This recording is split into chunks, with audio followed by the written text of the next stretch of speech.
오늘 두 번째 강림절 우리가 함께 보내고 있습니다.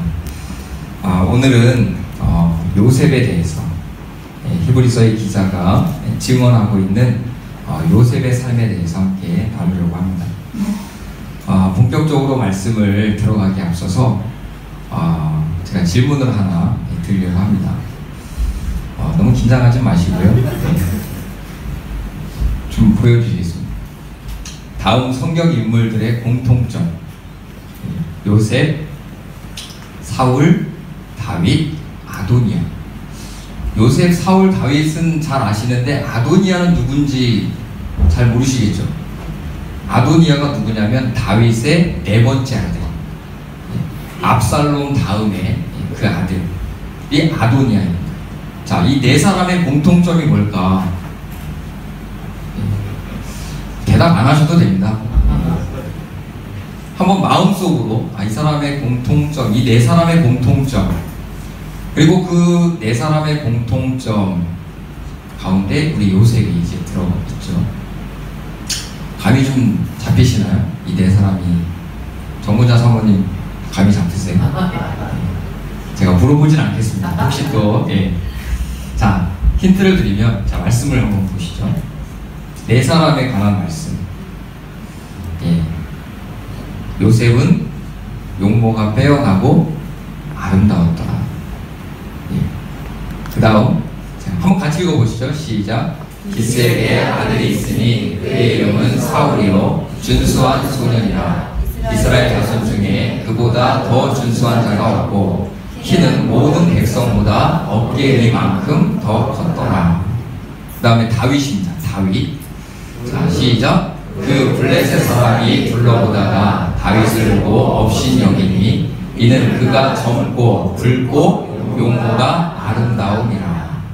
마지막 아도니아입니다. 시작. 아도니아는 압살롬 다음에 태어난 자요 용모가 심히 준수한 자라. 자, 이 네 사람의 공통점은 뭘까요? 용모가 준수하다. 제가 굉장히 싫어하는 부류의 사람들입니다. 용모가 준수했다. 저는 성경에서 가장 친근하게 느끼는 사람이 누구냐면 삭개오입니다. 삭개오. 누군지 아시죠? 저는 그런 부류를 좋아합니다. 이 용모가 준수한 사람들은 별로 안 좋아합니다.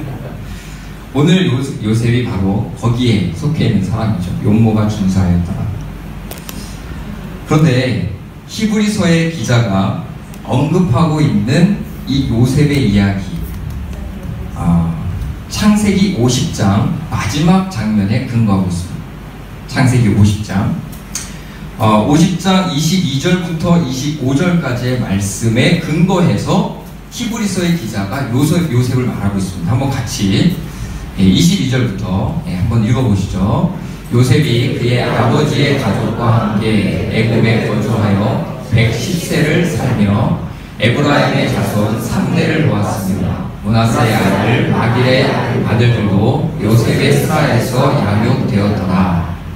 요셉이 그의 형제들에게 이르되 나는 죽을 것이나 하나님이 당신들을 돌보시고 당신들을 이 땅에서 인도하여 내사 아브라함과 이삭과 야곱에게 맹세하신 땅에 이르게 하시리라 하고, 요셉이 또 이스라엘 자손에게 맹세시켜 이르기를 하나님이 반드시 당신들을 돌보시리니 당신들은 여기서 내 회고를 메고 올라가겠다 하라 하였더라.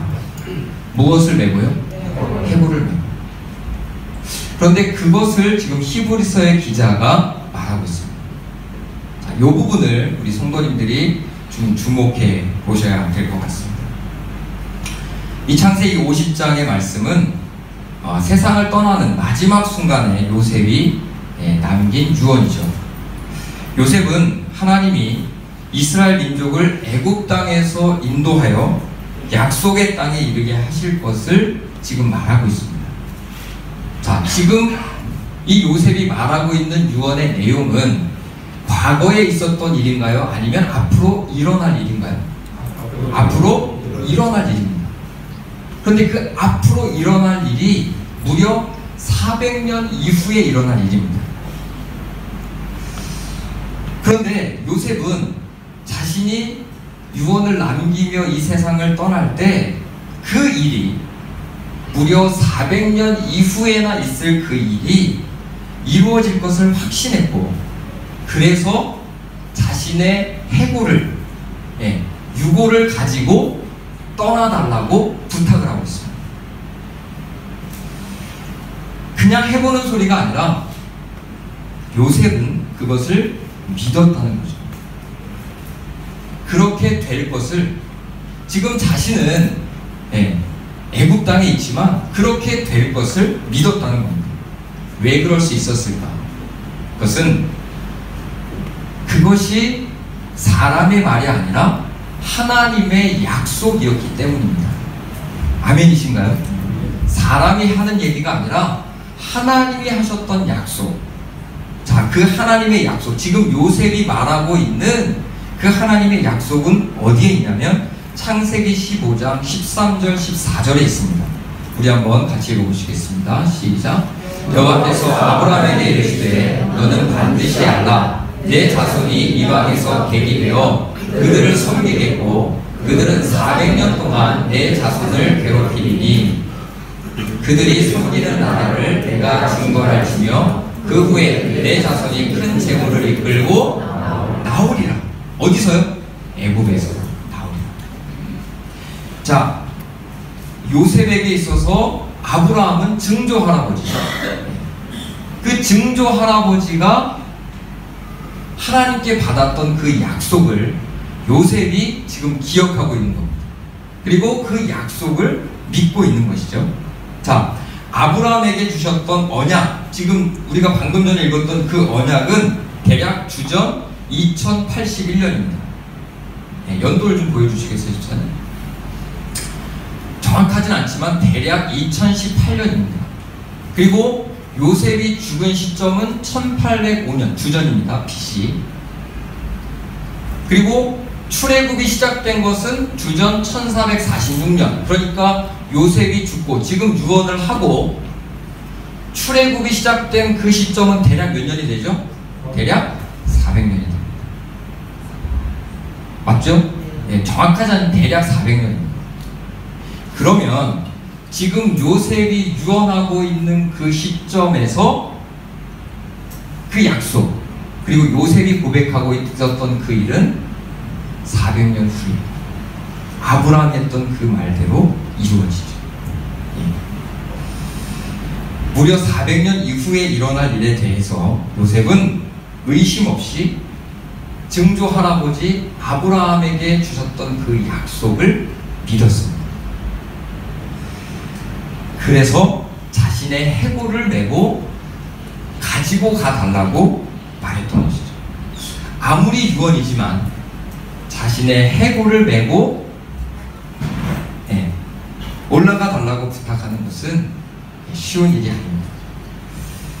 그만큼 요셉은 증조 할아버지 아브라함이 받았던 하나님의 약속, 그래서 이스라엘 민족이 하나님이 약속하신 땅에 다시 갈 수 있다 라고 하는 것을 믿었던 것이고, 그 약속이 성취되면 자신의 뼈를 애굽이 아니라 그 약속의 땅에다가 묻어달라고 묻고 싶었던 것이죠.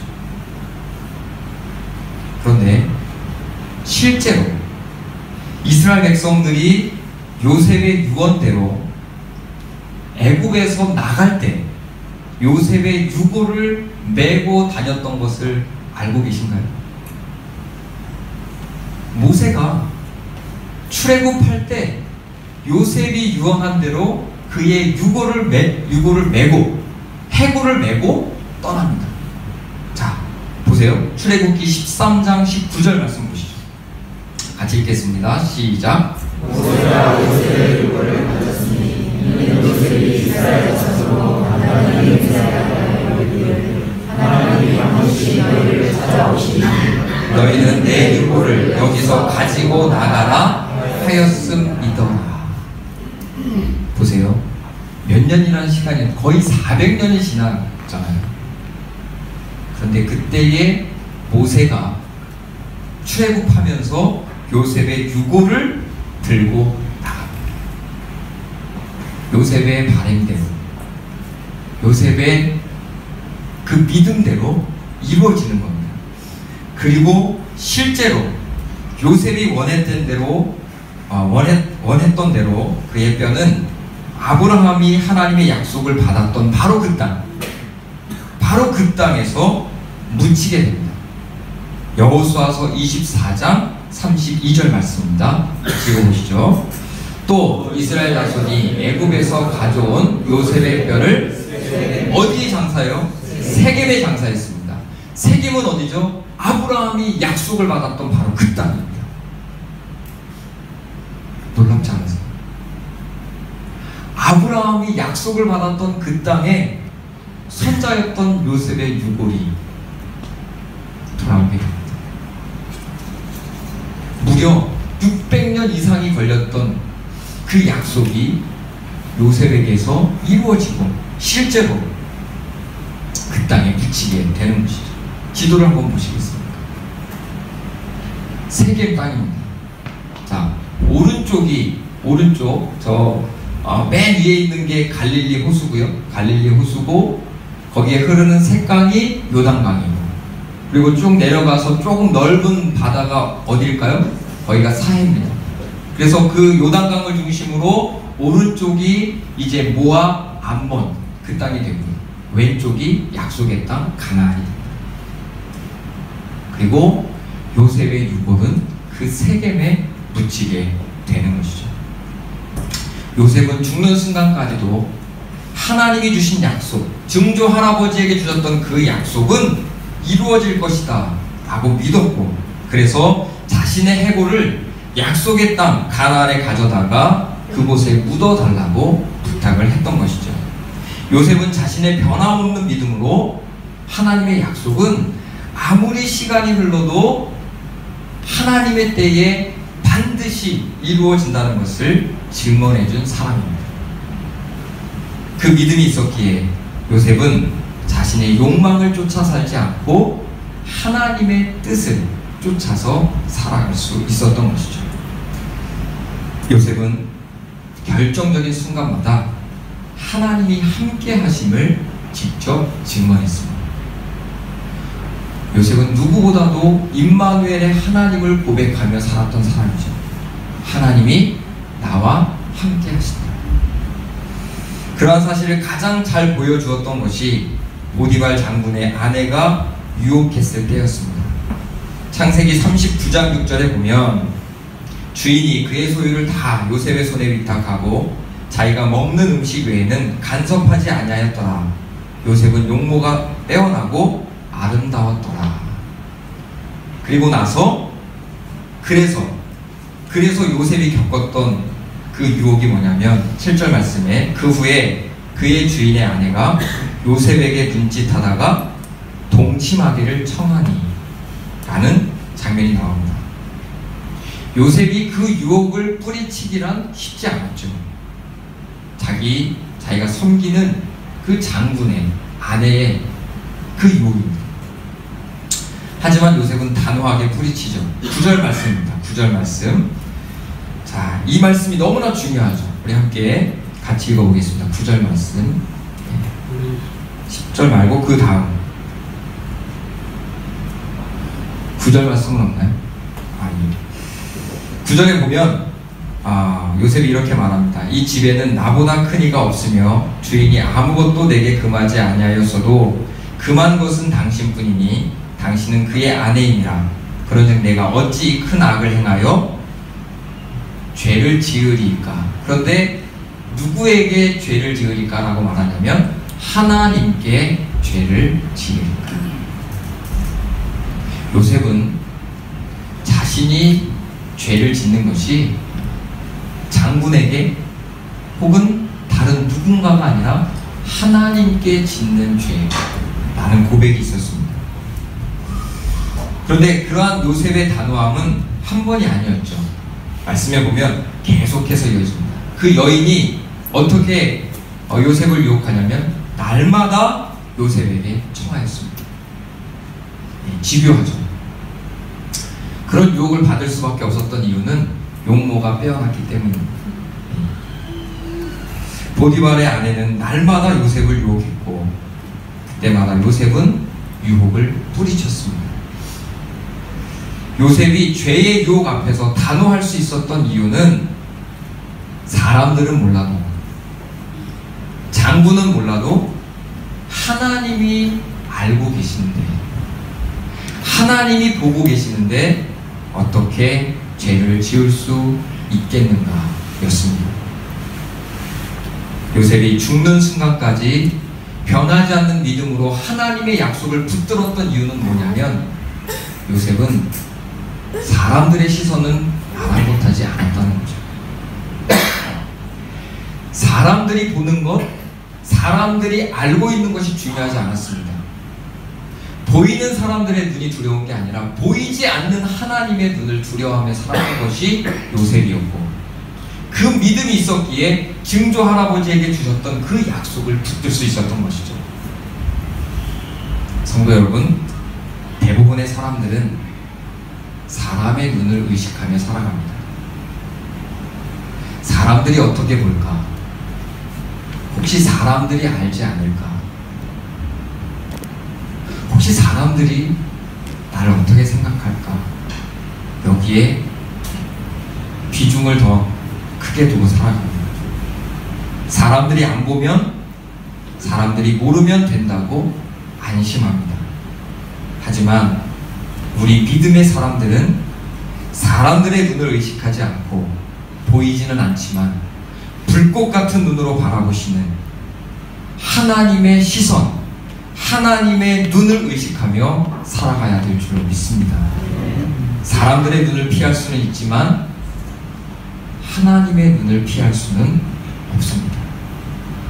보디발 장군의 눈을 잠깐 속일 수는 있지만 하나님의 눈을 속일 수는 없었던 것이죠. 그 진리를 깨닫고 살아가는 사람들이 바로 이 땅의 그리스도인들입니다. 요셉은 보이는 사람의 눈은 아랑곳하지 않았고 보이지 않는 하나님의 시선을 의식하면서 평생을 믿음으로 부끄럽지 않게 살려고 몸부림쳤던 믿음의 증인이었습니다. 이 땅에 사는 동안 눈에 보이는 사람들을 의식하며 살지 않고 우리의 눈에 보이지는 않지만 불꽃 같은 눈으로 오늘도 우리를 바라보시는 그 하나님을 의식하며 하나님 앞에서 신실하게 정결하게 살아가는 그리스도인들이 되시기를 주님의 이름으로 축복합니다. 아멘. 성도 여러분, 지난 한 주간의 삶을 한번 돌이켜 보시죠. 저 역시도 마찬가지. 우리는 사람들의 눈을 너무나 의식하며 살아갑니다. 사람들의 판단과 사람들의 생각, 사람들의 의견. 그런데 정말 두려워하고 정말 의식하며 살아가야 될 하나님의 눈, 하나님의 시선은 우리가 의식하지 못하고 살아갈 때가 너무나 많습니다. 성도 여러분, 강림절 두 번째 주일을 보내며 이 땅에 평화의 왕으로 오신 그 주님을 우리가 마음속에 모시고 살아갈 때 눈에 보이는 사람이 아니라 보이지 않지만 늘 우리와 함께 하시는 그 임마누엘의 하나님을 의식하며 그 시선을 두려워하며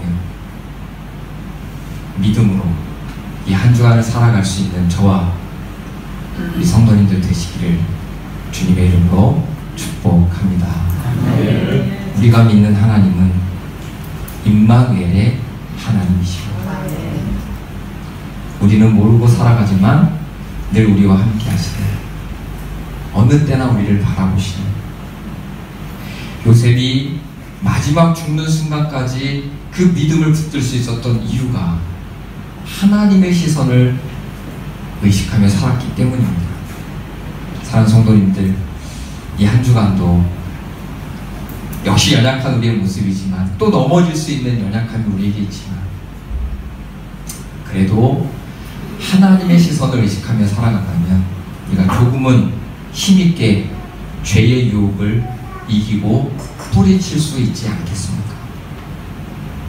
그 은혜로 한 주간을 살아가고 또 강림절 세 번째 주일을 맞이할 수 있는 우리의 삶이 될 수 있기를 축복합니다. 우리 함께 이 믿음의 고백으로 함께 찬양 하나 부르고 마치도록 하겠습니다. 하나님의 사랑을 사모합니다. 제가 기도하겠습니다.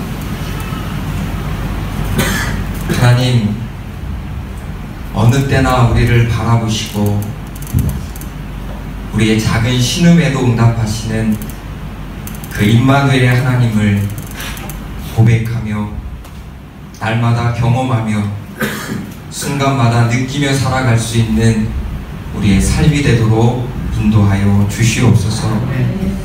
하나님, 사람들의 말과 사람들의 시선과 사람들의 판단과 평가에는 그토록 민감하게 반응하면서 하나님의 시선은 외면하고 하나님의 말씀에는 귀 기울이지 못했던 저의 죄와 허물을 용서하시고 마지막 순간까지도 하나님의 약속을 붙들고 그 하나님의 약속이 이루어질 것을 소망하며 주님께로 갔던 그 요셉처럼 그 믿음을 가지고 살아갈 수 있는 우리의 삶이 되게 하여 주시옵소서. 강림절 두 번째 주일을 보내고 또 한 주간 세상 속에서 살아갈 때 이 한 주간 보이는 사람들보다는 보이지 않는 하나님을 의식하며 그 시선을 느끼며 주만 바라보며 살아갈 수 있는 이 한 주간 되기를 간절히 소망하며 예수님의 이름으로 기도드립니다. 아멘.